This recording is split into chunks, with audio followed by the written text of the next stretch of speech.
ते आज अतिशय चांगलं आम्हाला दर्शन मिळालं आणि अत्यंत समाधानी आम्ही सगळे झालेलो आहोत. इथे विकास आराखड्याची पाहणी करण्यासाठी मी कालच येणार होते, काही कारणामुळे काही येऊ शकले नाही म्हणून मी आज आलेली आहे. आणि आमची दर्शन घेत आम्ही विकास आराखड्याची पाहणी केलेली आहे. सगळे लोक होते इथे, तुम्हाला माहितीच आहे. उद्यापासून मंदिर सुरू होत आहे, भाविकांची सोय होईल.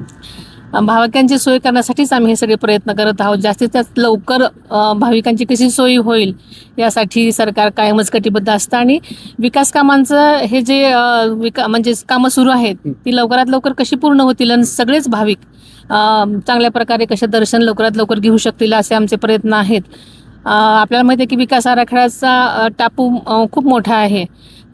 मागे सुरुवातीचा एक टप्पा झाला, दुसरा टप्पा आदरणीय दादांनी 288 कोटींचा होता, त्याची काही कामं सुरू आहेत. आणि तिसरा टप्पा 11 जूनला आम्ही मंजूर केलेला आहे. त्यामुळे आता हे सगळ्याच टप्प्यातील कामं अतिशय चांगल्या गतीने सुरू आहेत.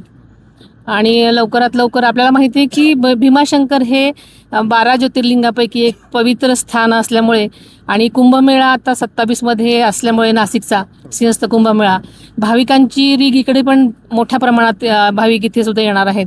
त्या दृष्टीने आपण लवकरात लवकर विकास कामांचं कसं पूर्णत्वाकडे जातील यासाठी आम्ही प्रयत्नशील आहोत. दर्शन घेतलंय, आज अभिषेक केलाय, काय मागितलं? आपल्याला माहिती आहे की अल निनोचं सगळ्यांनाच आता संकट आलेलं आहे.